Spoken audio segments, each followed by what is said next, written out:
An interagency coordination team is currently developing strategies to prevent fatalities as Cameroon prepares to release water from LAGDO Dam. A coordination meeting in preparation for the floods has taken place to address the impact of water released from the dam since 2012, when the first floods occurred. Its waters hit some states in Nigeria, and the incident has become an annual occurrence. The devastation was quite severe in 2022, submerging states including Kogi, Benue, and some others in northeast Nigeria for about 2 weeks.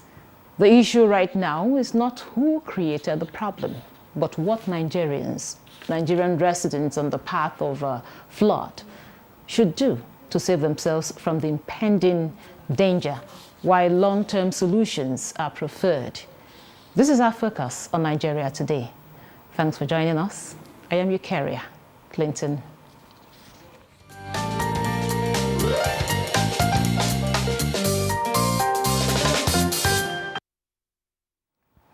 Joining me to discuss LAGDO Dam matters arising is Kashim Ali, water resources expert. He's also a water resources engineer. Excellent. Thank you for joining us in Nigeria today. Thank you very much.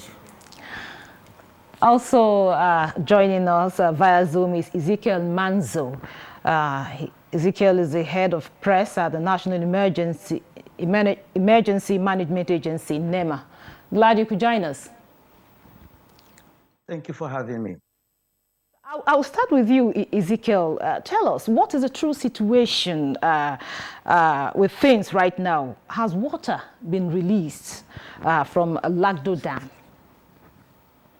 Yes. Over the past few days, we received communication from the Federal Ministry of Foreign Affairs telling us about the intention of the Cameroonian authorities that manage the LAGDO Dam, that they will be releasing excess water from that dam.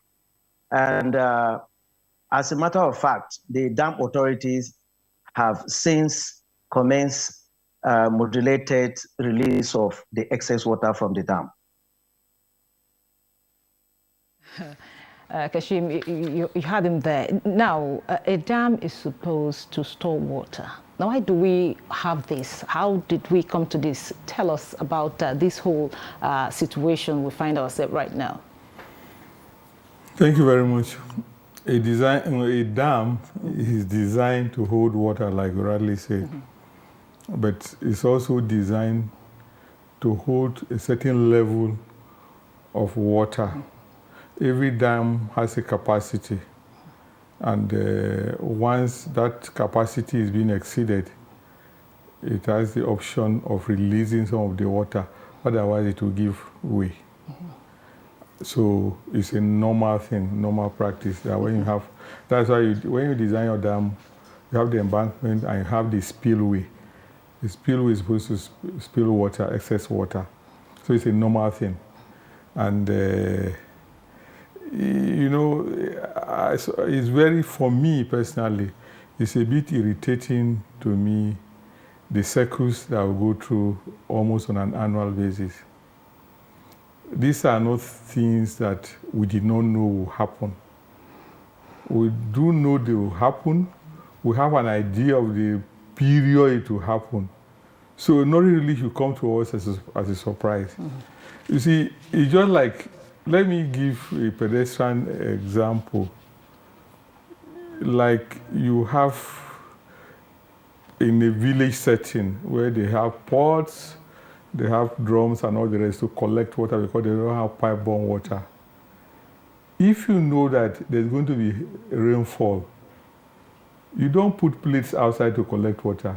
Look for the biggest basin you can get to collect water, because that's the only way you can have so much water. Otherwise, if you put a bucket, it will fill within minutes and you lose the remaining water.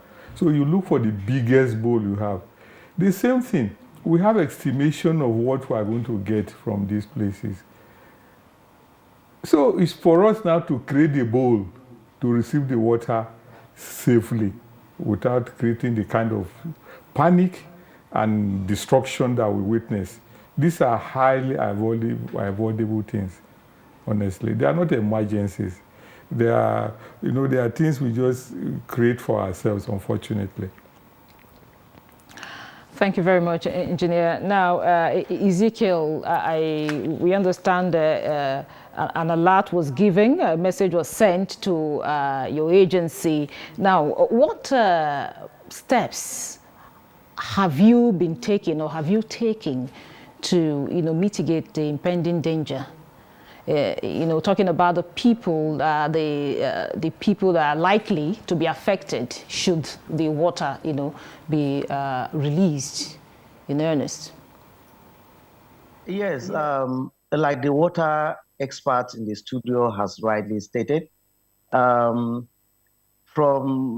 from the beginning of the year, when we received communication from information from the forecasting agencies of the government about this year's rain and the likelihood of flood in parts of the country, we envisage that towards the peak of the season, that there may be this kind of situation that may arise. That is the release of excess water from the dam.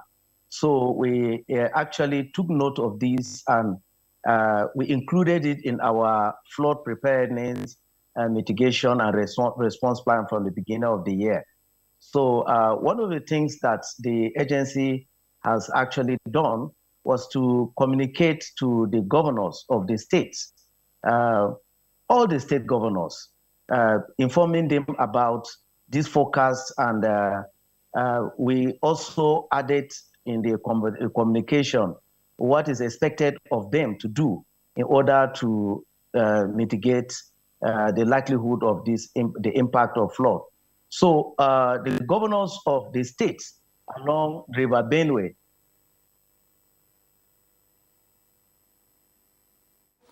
Okay, Ezekiel, just like I said earlier, before you go ahead, can you tell us the states that are most exposed to these, to the likely flood or the flood if this water is being released? As for the release of water from the LAGDO Dam, we have states like Adamawa State, because Adamawa State is the entry point of the River Benue from the Republic of Cameroon. Then we have Taraba, we have Benue State, we have Nasarawa State, we have Kogi State, we have Anambra, we have Edo, we have even Anambra, we have Delta, we have Bayelsa.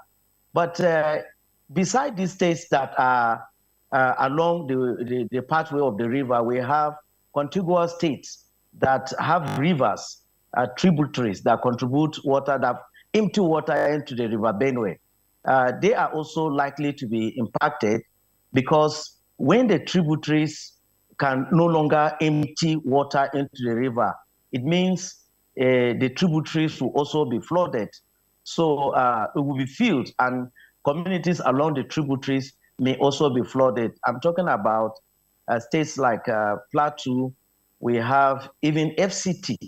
We have other states like even Niger and Kwara, because we all know that River Benue, River Niger is a major river that joined together with River Benue at Kogi State. What that means is that if Kogi State, if River Benue is filled up, it means it's going to affect the flow of water from River Niger, and that may also lead to rise in the water level towards the confluence area, and that means Niger State will also be impacted by this.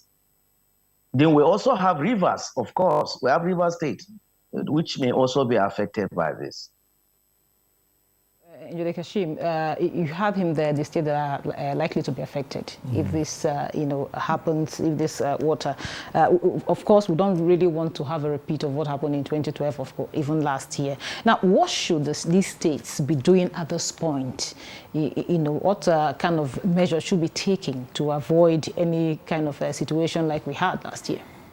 Okay, studies over the years have shown that this destruction comes not only from the water released from LAGDO Dam, but also from the effect of the tributaries that he mentioned. Some of these streams, some of them are even ephemeral, meaning during the dry season they are dry. But with just one rainfall, the catchment is so wide that you will see a lot of water from one extreme to the other. Now, there's nothing stopping states, for instance, from constructing out dams to impound water on such tributaries to use the water for water resources development, could be for agriculture, and for water supply to their communities. Because the truth is, most of these states we're talking about don't have a rural water supply. The urban water supply is even in deficit, not to talk about rural water supply. So they could do that. That way, they could also control the amount of discharges that are coming into the Benue. But you see, the tragedy of our situation is that when LAGDO Dam was being built, it was a joint study of the river Benue. And we were also supposed to build our own dam of a bigger capacity, about 16 billion cubic meters capacity at a place about 30 kilometers north of Yola called Dasin Hausa. We're supposed to have our own dam there. If that dam was there, it will collect all the spills from LAGDO Dam effectively. So even if we're going to have destruction, it will come from internal water bodies. And that's one we could have also have state government building dams would have taken care of that. But you see, the truth is, even that they have not even built dam, there's not any effort at all at river training works on these streams. River training works involve looking at the channel with an expert eye and shaping this channel in such that it could discharge effectively in an organized manner. You could do that, but nobody seems to care. We just go through this exercise on an annual basis. We know it will happen, and it will happen. So one of the checks we can do is what the states can do is to do dams on those tributaries that they have. But the federal government has a responsibility to do the Dasin Hausa Dam. The good news is that I do know for the fact that preparation had commenced in the Federal Ministry of Water Resources during the last administration. The preliminary works has started on building that dam. If we have that in place and the tributaries are all also well controlled with river training works, we'll be happy when it's even raining. Now, what about our existing dams? We don't have enough. Are they not enough? They are not enough. Okay. You see, and for instance, let me give you why Abuja. You see, we can have as much rain as possible. You can't get Abuja flooded. It's not because Abuja is not susceptible to flooding, but a design was made at the beginning to take care of flooding in Abuja. If you see some flooding on the roads, that one is because some drains have not been cleared. Abuja FCTA had the policy previously of cleaning drains before the rain falls, cleaning all the drains. That way there's a full flow, and no matter the amount of rainfall, you won't have the roads even flooded. But what we did was to have a dam. There's a dam in Abuja, they call Pedan Dam. Don't know if you've heard about it. It's solely for controlling the flooding. It's located in a location where it can collect all the water, excess water from the neighborhoods, store it, And that water is used for watering our gardens. Though it's not fully developed to the point of doing that, but at least it's being used in the botanical garden. But there are pipelines from that dam up to the central area. So when central area is fully developed and you have flowers everywhere, you can just connect them to the the flower beds, and they will just water them. That is not treated water. That way you don't have to use the one from Osuma Dam. And Osuma Dam also, the location was specifically chosen to also collect all the water that come from upstream. And when we used to have flooding in Kubwa, for instance, it was not from the dam. People always thought it was the dam. Okay. But even at the time the flooding was taking place, we didn't have enough water in the dam. There was a year when there was flooding in Abuja, so many in Kubwa. And I recall I used to be the chief executive of the water board there.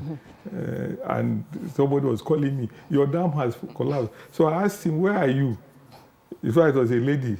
I said, where are you? He said, he's in Kubwa. I said, if it has collapsed, you will be dead. You won't be able to even call me.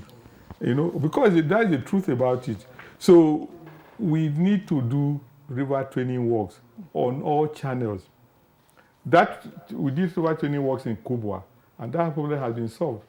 And then we have this uncontrolled development in those states. If you go to, I'm sorry to use the example of those downstream states. If you go to some of these states, you see buildings.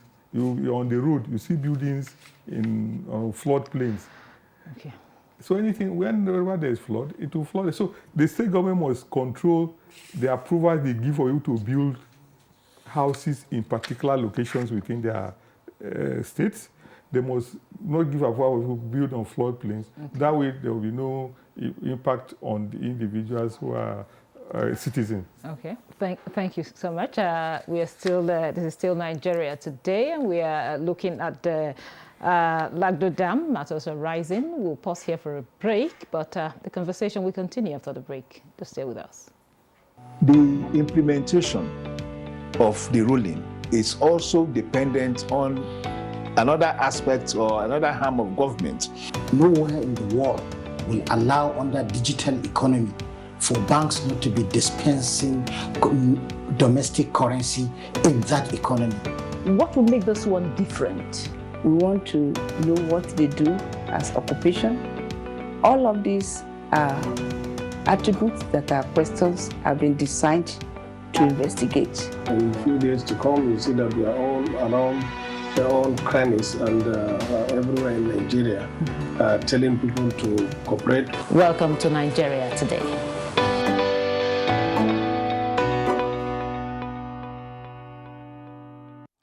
Welcome back. This is still Nigeria Today. We are looking at LAGDO Dam, matters are rising, and my guests are still here with me, one via Zoom and a gentleman in the studio. Now, Ezekiel, I just want to know, what's the level of sensitization in these areas where we have people that are exposed to these flood, and what's the provision like? Because it's not enough telling people to move away from flood-prone areas and go to a safer plane or a higher plane, but without adequate provision. What is the situation like in that regard? Okay, I will speak about what the NEMA is doing concerning this situation.